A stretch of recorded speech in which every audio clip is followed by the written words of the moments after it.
Okay, I believe it is now officially 1 o'clock and time for this session to start. So I'll do a quick housekeeping and thank everyone for being here for Building Trades Week 2021 and for attending this session. All attendees are muted, but we still want to hear from you. So please use the chat to ask questions, or you can use the Q&A. Either one of those, will be monitoring those to ask any questions of Mike Miller, our speaker today.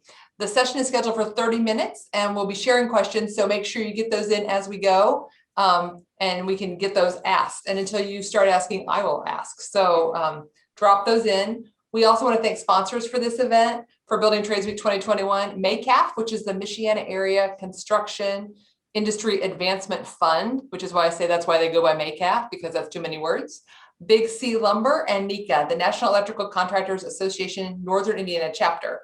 Please visit the Building Trades landing page to learn more about those organizations and the many others who have included their information in the business directory. And we hope you will visit and take advantage of those resources. There's pathway pages. There are resources to learn more about businesses, as well as every session that we're having is being recorded and there are additional videos that have been posted out there. So we are excited to welcome Mike Miller from Wiegand Construction today to this session. Since 1906, Wiegand Construction has been serving clients throughout the Midwest with more than 350 skilled tradesmen and annual revenues more than $250 million. Wiegand Construction has completed projects from simple renovations to state-of-the-art, nationally recognized facilities, and Mike is going to share more information on the great opportunities that they offer and the cool work that they do. So welcome, Mike. And I'm going to jump in with the question, but again, encourage all of our listeners on this Zoom to drop into the chat any questions that you might have. So hello, Mike, and we'll start with telling the students a little more about Wiegand Construction and what you do. First of all, just honored to be here. This is exciting. I always enjoy the opportunity to speak to students about construction and the careers. As far as myself, I am part of the business development team. So you get a little slack for that sometimes because I'm out in the community a lot more, trying to work with clients ahead of time a lot of times. So a lot of different meetings, working on things that might be 2 years away yet, instead of something right in place. But it's an exciting time for us here at Wiegand. It's been a very exciting week. We just landed 2 more projects on top of our already big workload. So it's been an exciting first couple of days. It's a great time to be in the construction industry. A lot of exciting things happening and continued growth for a lot of reasons. So what types of projects? I see some behind you on the wall. Right. So tell a little bit about what kind of projects, like give some examples of things students may have seen in the South Bend region and Sure. What it looks like. Yeah. Our 2 biggest markets on an annual basis are healthcare and higher education. Now, obviously with COVID, higher education has sort of dropped off just because colleges and universities are really trying to figure out how to keep students on campus, let alone spending more money to build new things. So healthcare continues to grow. We've got regional projects right now, healthcare wise. We're at St. Joe Hospital in Mishawaka. We're renovating their operating rooms. So that's something that has been going on. That's multiple phases. That's a lot of communication because their operating rooms are also still in session. So if a bunch of surgeries all of a sudden get scheduled and they're for those specific rooms, they might jump and bump our schedule a little bit. We recently completed the Northern Indiana Rehabilitation Hospital, which is just over by St. Joe Hospital behind United Health or United Federal Credit Union in Edison Park. That was about a $20 million project. And then some exciting projects that you'll see coming up.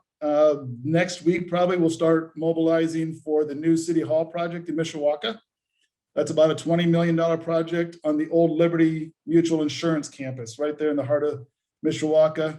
And then yesterday, part of our exciting news, we were awarded the new ice rink project also for the city of Mishawaka, which will be going behind the mill right on the river there, again, about a block and a half from the City Hall project.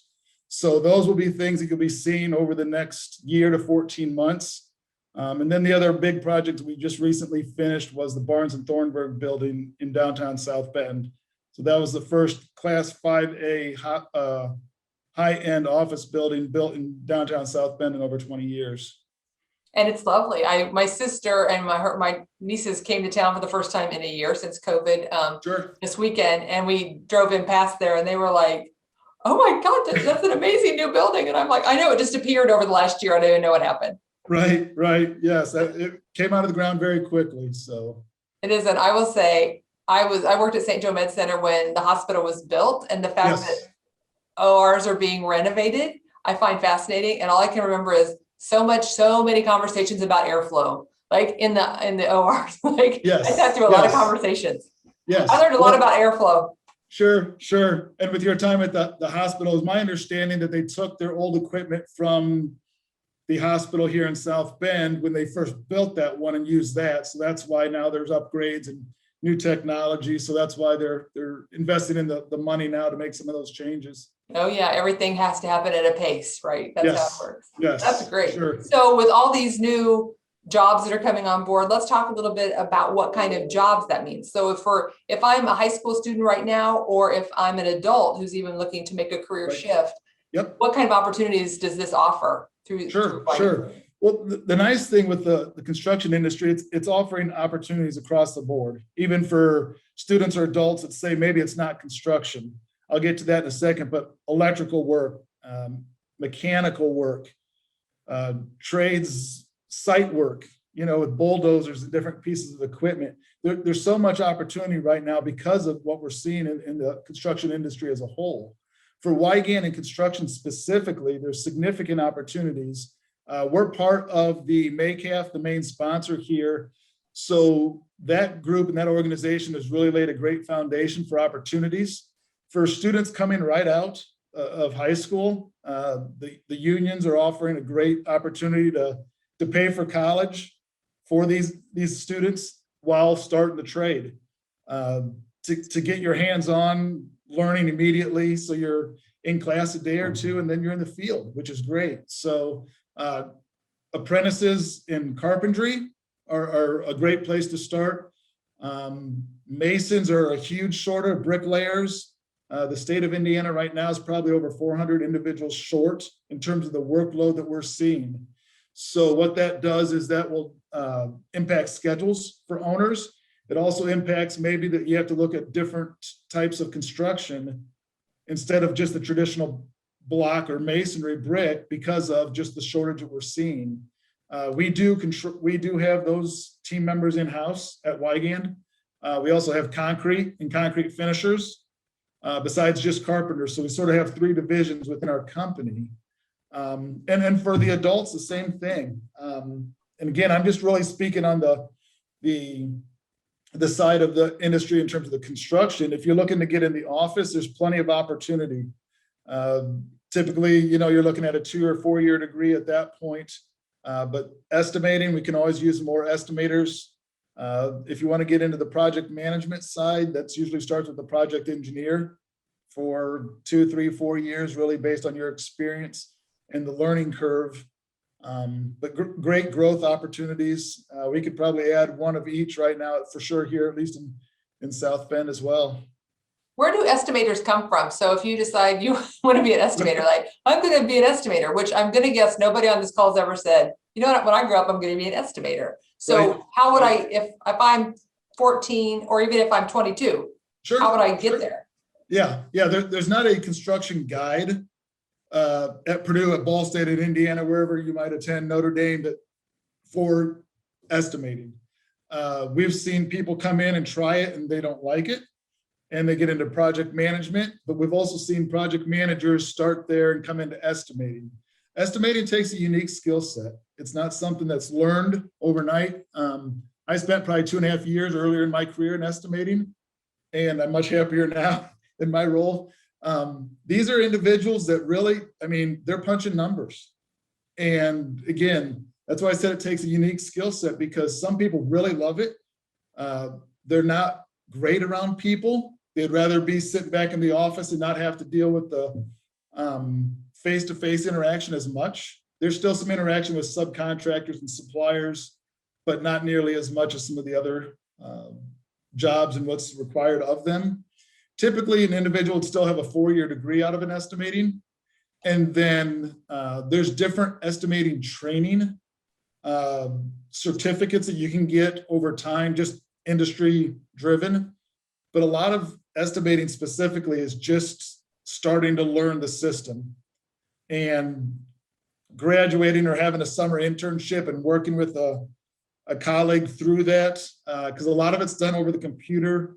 We have specific estimating software that helps, but then there's that part of just learning and understanding the market too that you need. So to be a seasoned estimator, typically you're looking at 3 to 5 years of training of some sort, guidance to where you can really probably be on your own without having a lot of oversight.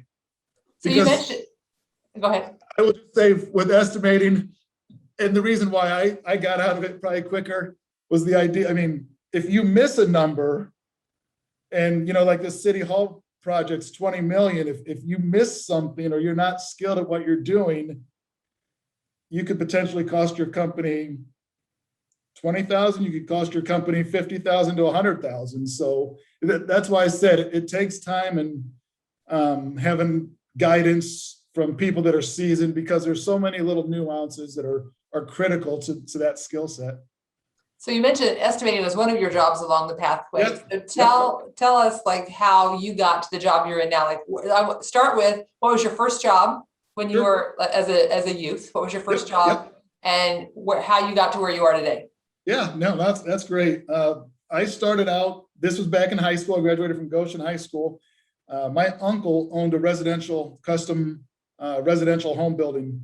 And so my cousin and I, my sophomore, junior, and senior years in high school, I was one of those grunt guys in the field. Whatever the seasoned guys didn't want to do, they put the high school kids on it.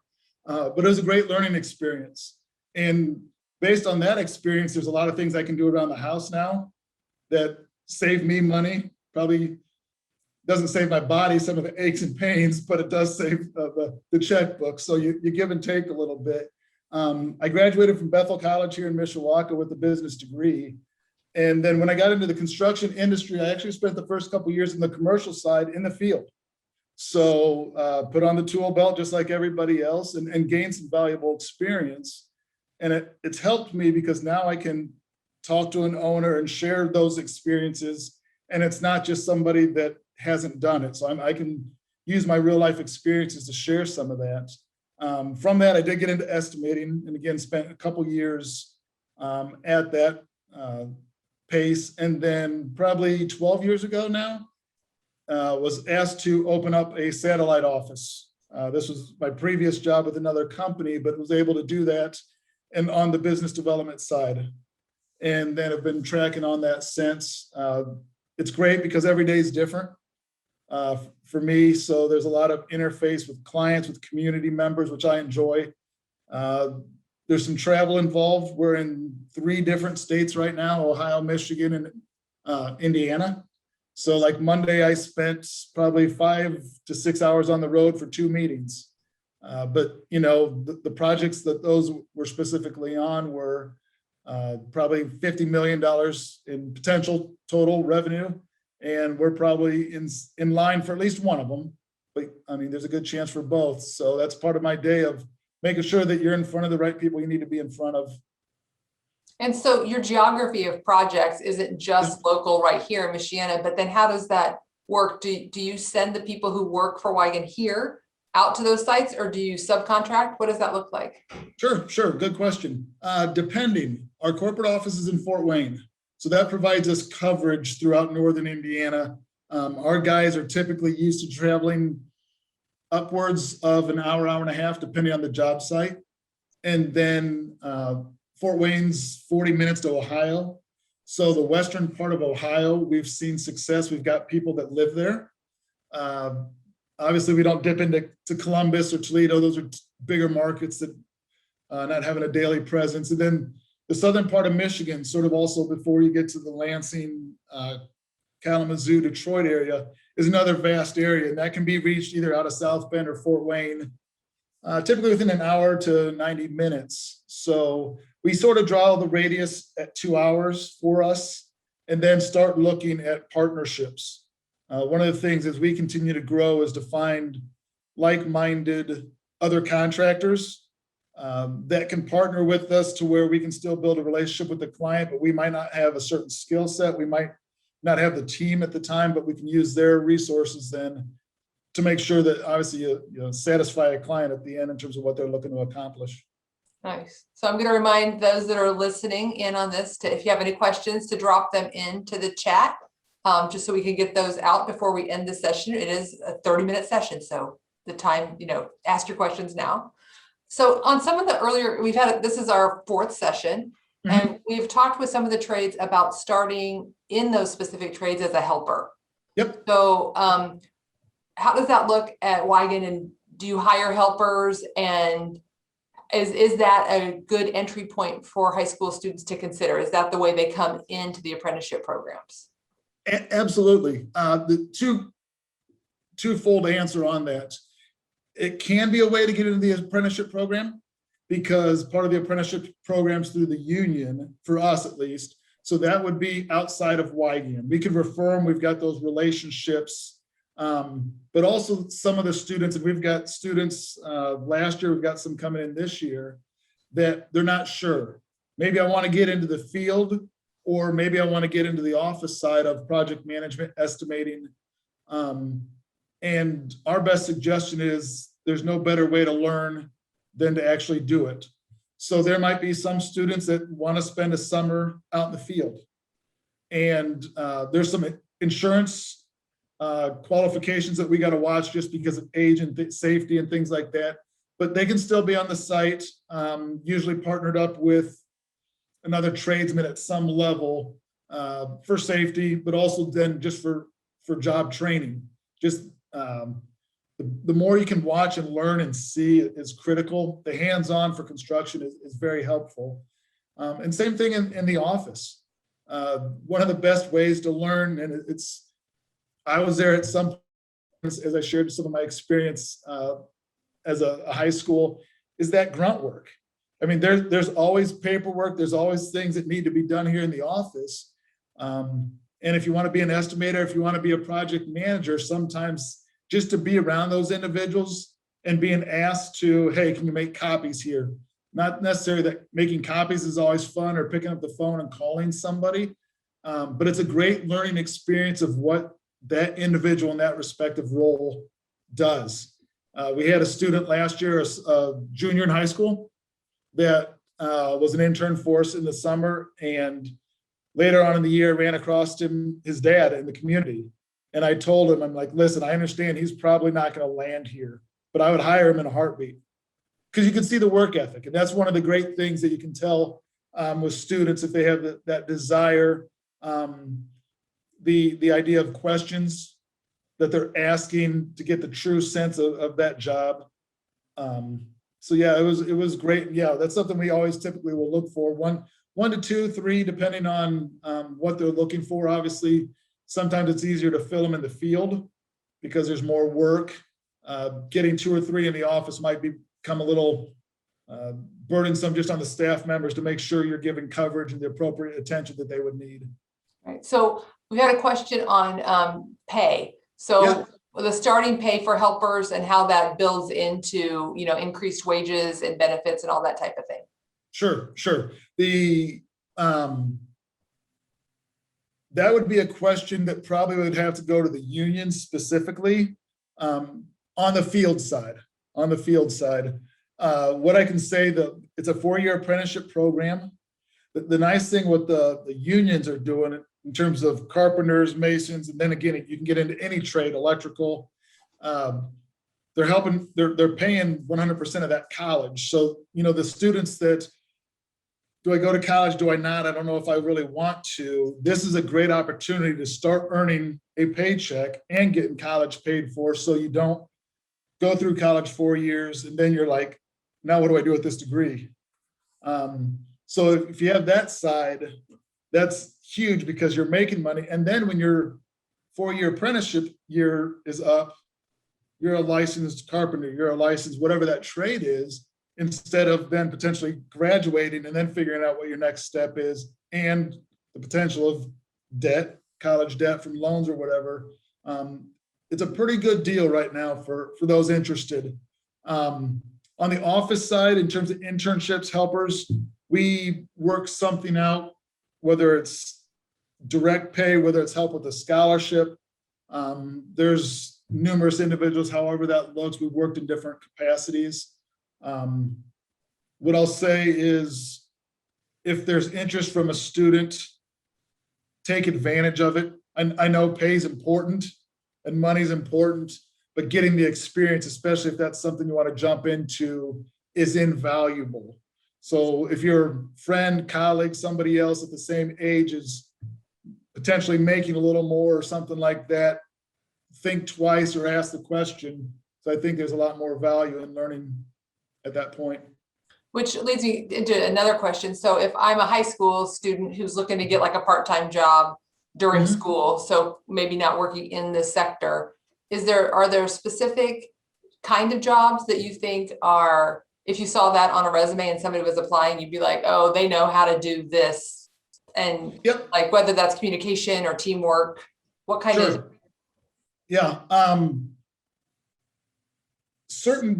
lot of students, I mean, myself included, speaking on the commercial side, a lot of students start out, we're speaking to kids in building trades. So if there's residential builders, I know residential builders love to get that 15, 16, 17-year-old for the summer and, put them through the work. I think that's a good starting place. And I say that for a couple reasons. The pace is typically a little different. You still get the skill set and the experience that you need.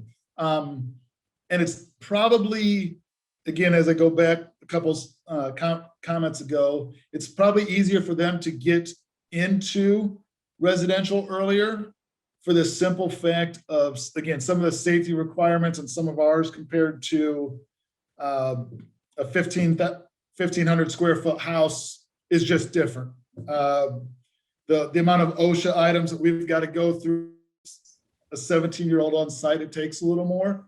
So the capacity wouldn't be there for as many students. But yeah, Kate, to your specific question, things that we look for early on is that, have they had building trades of some sort, any kind of construction? Communication is always critical. So, even a job at a Lowe's, a Home Depot, where they've had probably interaction with clients. Because I think anytime you interact with a client, at some point you're going to come across a question or an adverse situation that you're going to have to sort of either resolve yourself or get somebody else to help. And that's no different than what I have to deal with sometimes too. So just to have some of that client interaction is always helpful as well. That's great. I think communication is that skill that no matter what sector of employer we're talking to, they're like communication, the ability to, creatively problem solve, all those kind of things. Absolutely. Really important. Yes. So here's a question on I'm considering getting a business degree. Question is, how have you applied yours to your career and how has it benefited you overall? Great question. And I've got that question a lot.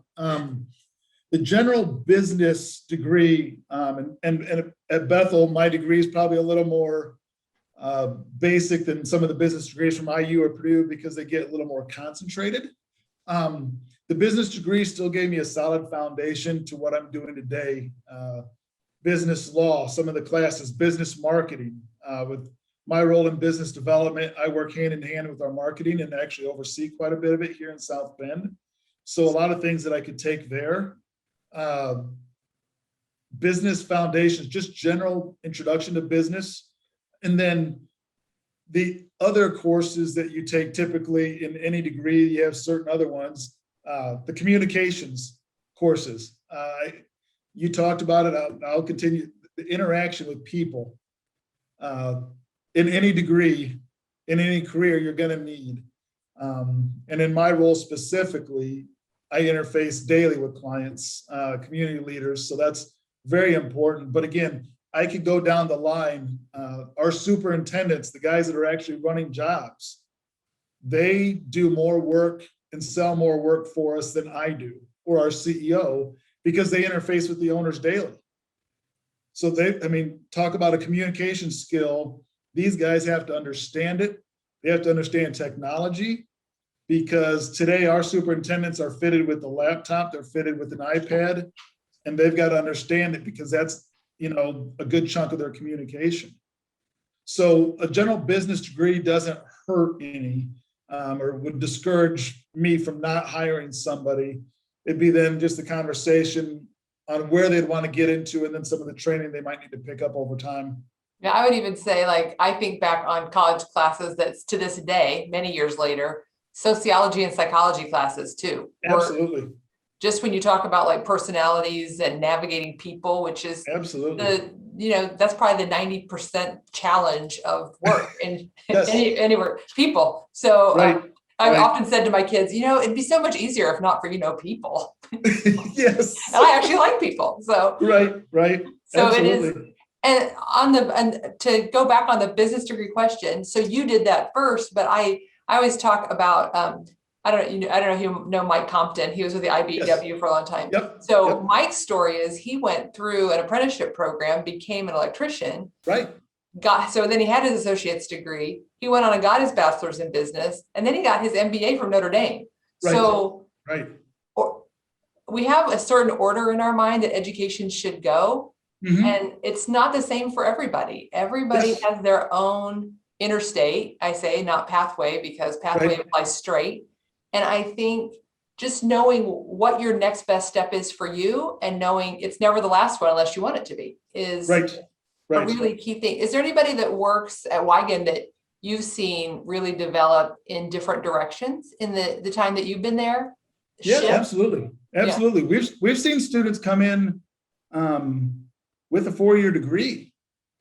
They thought that was the route to take, or honored mom and dad's commitment and did that. And 6, 8 months, 12 months into whatever that estimating project management role, realized I miss getting my hands dirty. I miss that day-to-day grind, and went into the path of being a superintendent. And that specific role, you wouldn't necessarily need a college degree. You could, again, starting high school, start through the apprenticeship and work your way up, and 5, 6, 7 years become a job site superintendent. So yeah, you see quite a bit of that sometimes, to where you think your path is going one way, and you have that meeting of the heart, like, this is not where I want to be. Yeah, I think no education is ever wasted. Right. And sometimes you don't even know, I always say, sometimes you even know why you took a class until 20 years later, and you're like, oh, look, I just used that. Also, I have still to this day will email my dad or call him and say, hey, that class I took in 1987? Yep. I just used it today. Yes. I'm having that conversation with my 15 and 14-year-olds now, because they're, every class that they take, they're not going to use it 20 years from now. They're convinced. So can you reassure the audience that we have here that the stuff you're learning, you never know, but it comes into play. And for anybody that does not like math, I have seen math used in numerous ways, especially in the construction, because there's an algebraic, and I hated algebra, but there's an algebraic geometry sense on some of the stuff that we do, that it comes into play. And I've seen it over and over again. Yeah. Applied math is very different than theoretical math. And for sure. Know that someday it'll all make sense, right? That's right. Is that true? Yeah, eventually it'll all make sense. And then something else doesn't make sense. So Right. So we are coming up on our time, which just went by very fast. Is there any last words of recommendation? Like, what would you say if students are interested in pursuing these careers, what their next step might be? Absolutely. I would recommend, number one, to any students, teachers, whatever, reach out, find out. I think my information's passed along. I've got Allison provided me some contact information. I'm going to shoot an email out here in the next week or so. Don't hesitate to email or call me. My cell phone's listed. I'd be happy to talk about whatever. We're happy to host students here in the office, just as a little walkthrough. to provide, have a shadow for a day. I think that's always important. And we're happy to take some onto a job site and just let them walk the site with us to get a little bit of a background. So if any students, again, teachers would have that interest, don't hesitate to reach out to me.